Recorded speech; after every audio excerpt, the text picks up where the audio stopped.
social é um direito de todos, é devido à assistência a todos os que sofram com certos eventos, independentemente da sua subsistência ser efetivamente posta em causa. Portanto, isto tem uma diferença prática, não é?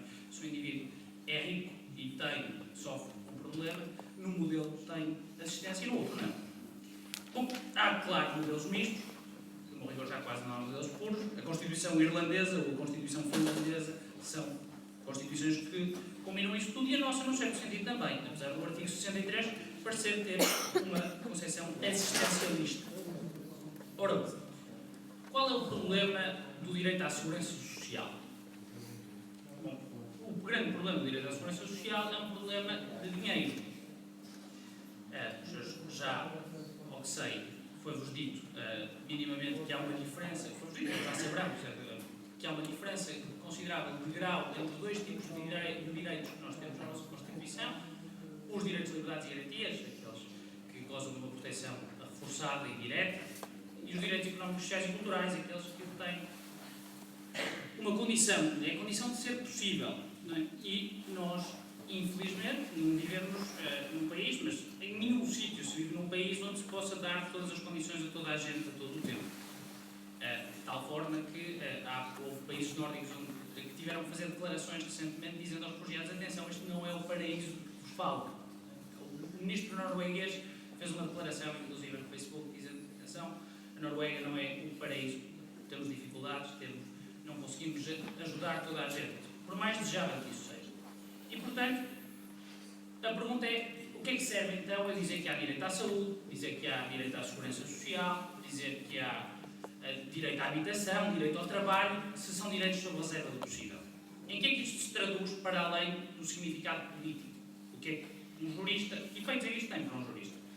Bom, a grande discussão é saber se há ou não uma proibição do retrocesso social. O que é isso? Se o governo deu 1000 no passado, será que agora pode reduzir isso para 800? Ou seja, será que pode voltar atrás numa medida generosa? Será que pode retroceder em termos de prestações sociais? E quanto a isso, há três respostas possíveis. Aqueles que dizem sim, pode, sempre ou quase sempre. Aqueles que dizem não, nunca pode. E aqueles que dizem, bom, pode, desde que. A posição que eu acho que é a do Tribunal Constitucional, a posição que parece, é aquela de sim. A Constituição admite que o Estado possa voltar atrás em termos de medidas sociais, desde que respeite uma série de princípios. A ideia de proteção da confiança, a ideia de respeito do princípio da igualdade, o princípio da proporcionalidade, o princípio da universalidade, ou seja, desde que não faça as coisas de qualquer maneira. No fundo, simplificadamente, é isto. O Governo pode voltar atrás. A par disto, há outra coisa muito importante. O nosso Tribunal Constitucional também já reconheceu que a ideia de que uma pessoa, por ser pessoa, pelo mero facto de ser pessoa, tem direito a que o Estado preste um mínimo para uma existência condigna. Ou seja, que de uma forma ou de outra, por um fundamento ou por outro, nenhum ser humano em Portugal chega a um nível de indigência tal que não tem o mínimo de condições para uma existência condigna. Isto, claro, depois tem impactos. Também, outra coisa importante é que, na Segurança Social, no artigo 63 da nossa Constituição, a referência à invalidez só apareceu em 1982. Portanto, a ideia de que a Segurança Social tem este papel é uma ideia mais recente na Constituição. Mas a nossa lei de bases do sistema de Segurança Social diz-nos, e agora costumo aproximar perigosamente do tema controverso, diz que há um sistema de proteção social que não é contributivo, que é um sistema sobretudo assistencialista, que tem ação social, proteção familiar e solidariedade. É este último que inclui as das prestações que associamos à segurança social assistencialista. É diferente do sistema previdencial, aquilo que nós chamamos de pensões de reforma, mas também o subsídio de desemprego ou parte do subsídio de invalidez. E ainda há, claro, sistemas complementares, que é os planos de poupança de reforma. Ora bom, e como é que se trata com a invalidez? E agora? Há dois regimes. Os senhores saberão isto melhor que eu, e portanto estou também sujeito a esse escrutínio de pessoas que experimentam isto na prática mas há o regime geral de invalidez, pode ser relativa ou absoluta, que resulta do Decreto-Lei nº 187 de 2007, 10 de maio, e que se aplica indistintamente, ou seja, não há, quer dizer, indistintamente na medida em que não há, nem houve uma lista de doenças. É uma questão de substância, saber se a pessoa tem invalidez total ou parcial, e de avaliar isso, que será certamente uma avaliação muito difícil, e que o direito, prudentemente, remete para a ciência médica. E depois há o regime especial. Este regime especial é que é o regime controverso. É o regime da Lei nº 90 de 2009, de 31 de agosto. Esse regime especial, no passado, tinha... No passado até agora, esta lei ainda não produziu efeitos. Portanto, é o decreto-lei. Mas tinha no passado uma lista exaustiva de doenças. Ou seja, só... Como? Não, exaustiva na medida em que, se eu tivesse uma outra doença fora desta lista, não estava incluído, não é? É nesse sentido. Sim, é exaustiva na medida em que compreende só aquelas, não admite outras para além daquelas. Portanto, bom, os senhores conhecem a lista, eu estou aqui perdido nos meus papéis, mas têm aí os vossos papéis. Exatamente, está aqui, muito obrigado. E tínhamos aqui a doença da paramielose familiar, a doença de Machado de José, uma advertência em relação a esta doença. O que aconteceu foi, como saberão, esta doença é uma doença com prevalência nos Açores. E, portanto, há um acordo do Tribunal Constitucional, que também está nas minhas notas alguns, que traz os montes, curiosamente, mas isso é interessante, porque o que aconteceu foi que a Lei 90 de 2009 veio revogar, veio pôr fim a uma lei anterior que só valia nos Açores, que tinha um regime especial para os portadores da doença, mais favorável para os portadores da doença Machado José. Isso foi contestado, foi considerado que a norma que revogava esse regime especial que só valia nos Açores foi considerada inconstitucional, ao abrigo da autonomia legislativa, e, portanto, a doença Machado José, nos Açores, ainda é regida por um decreto legislativo autónomo, regional, de 92. Portanto, há aqui isso. De resto, tínhamos aqui a SIDA, a esclerose múltipla, doença de foro oncológico, esclerose lateral amiotrófica, doença de Parkinson ou doença de Alzheimer, estas duas acrescentadas mais tarde. Ora bom, o que é que o Decreto-Lei 246 de 2015 vem fazer? Vem fazer duas coisas. Vem, por um lado, substituir o conceito de incapacidade, de invalidez, por um conceito aberto, e adota um critério muito discutível, já vou falar disso, portanto muda o artigo 2º, e no próprio Decreto-Lei 246 de 2015, portanto isto não altera a Lei 90 de 2009, mas no seu artigo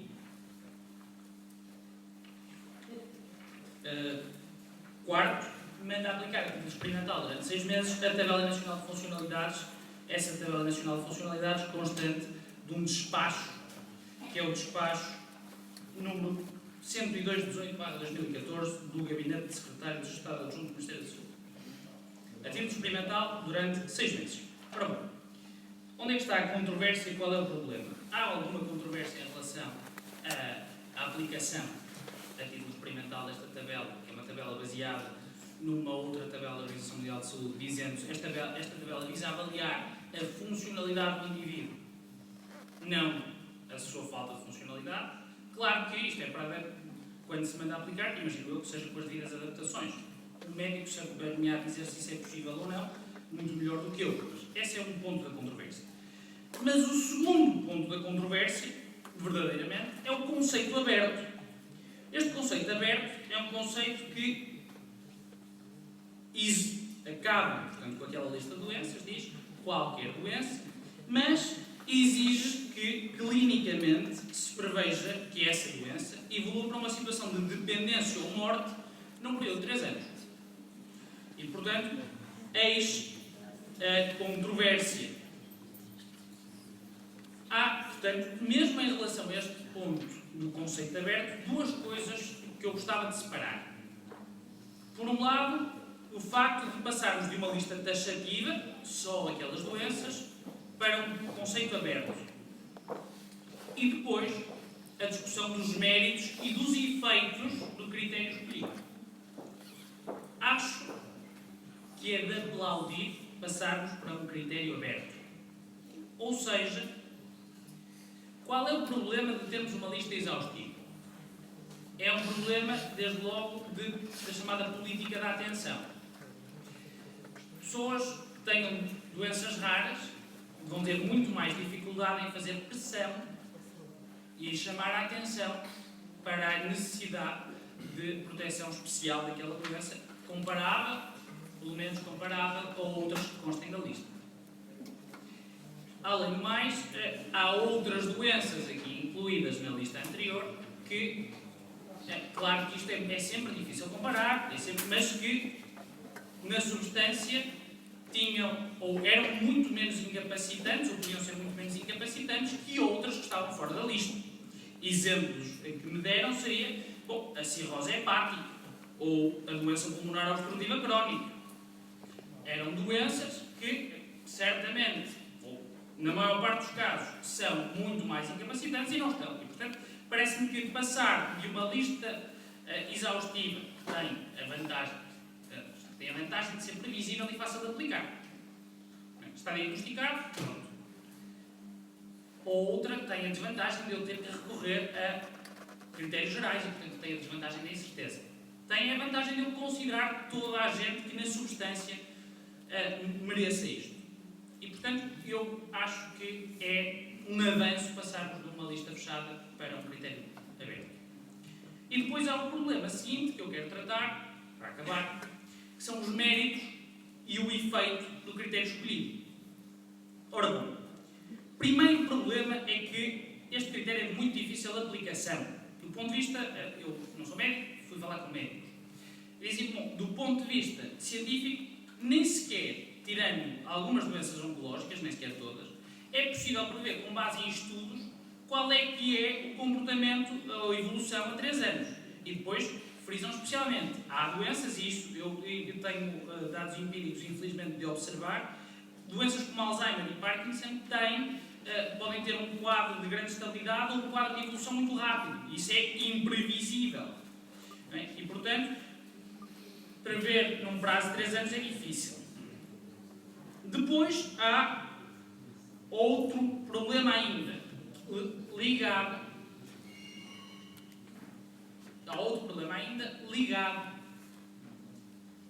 ao critério. É como o critério é difícil de aplicar, é muito difícil de homogeneizar.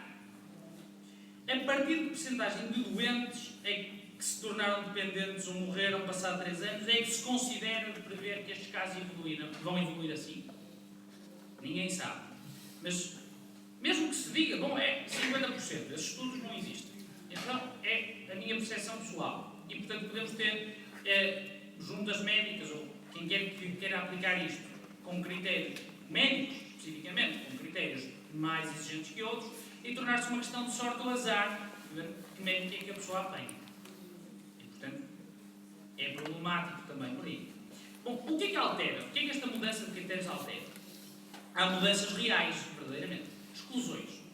Há exclusões, por exemplo, de doenças oncológicas com excelente prognóstico. Cancros da próstata em estados precoces, tiroide, que em geral, diz-se nos estudos, em geral, 3 anos não terão grande problema. Também dizem que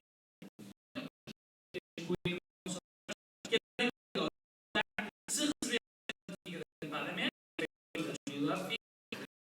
mas é, além das complicações, qualquer transplante não será muito incapacitante. E também, portanto, há uma discussão clássica é quais são os direitos e como é que se processa uma pessoa que vai ver um trabalho. Hoje em dia, infelizmente, mesmo consiga que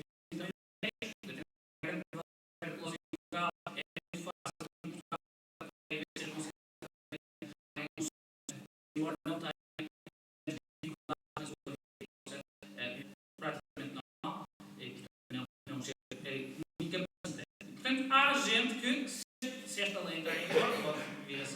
decreto-lei entrar em vigor, pode vir a ser um nada morto, que vai ser doenças de um modo geral e claro, por outro lado, há gente que vai ser incluída e que devia ter sido incluída, acho eu, cirrose hepática, não é? Doença pulmonar obstrutiva crónica, foram 2 exemplos, disseram assim, isto devia estar. E portanto, isto já estou a ver que não é fácil. Eu não consigo dizer que isto é bom ou é mau, assim, para aqui breve. Depois, o que é que dizem os críticos? Além de chamarem a atenção para algumas destas coisas, dizem que o critério é desumano, é cruel. Isto tem a ver com o nosso pânico como sociedade, a palavra morte. Não é? Claro, a pessoa, bom, o senhor tem boas notícias. Vai morrer 3 anos, mas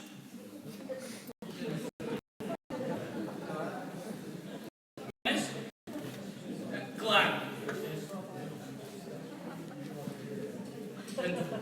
a referência à probabilidade de morte é muito claro, mas não é só a referência à morte que há aqui, é também a dependência.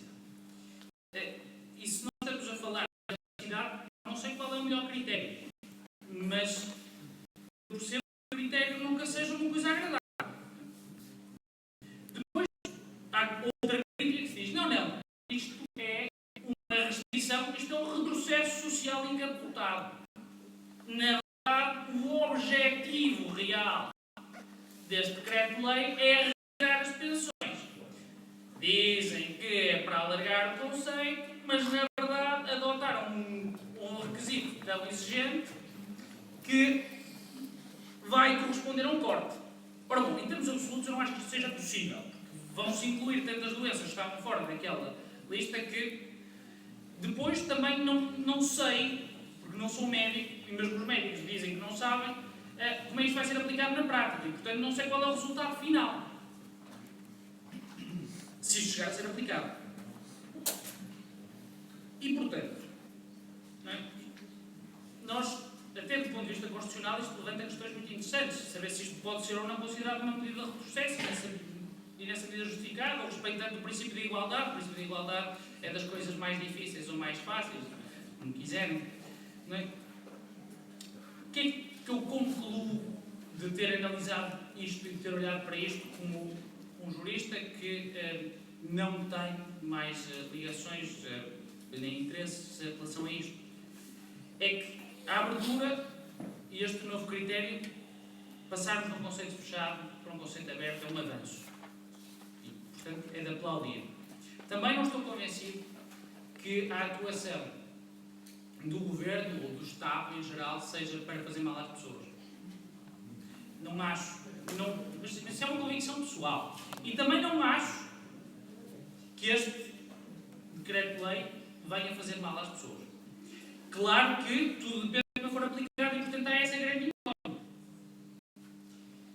E, portanto, o problema está na definição do critério, mas, mais uma vez, acho que o direito tem que ter a humildade de remeter isso para a ciência médica.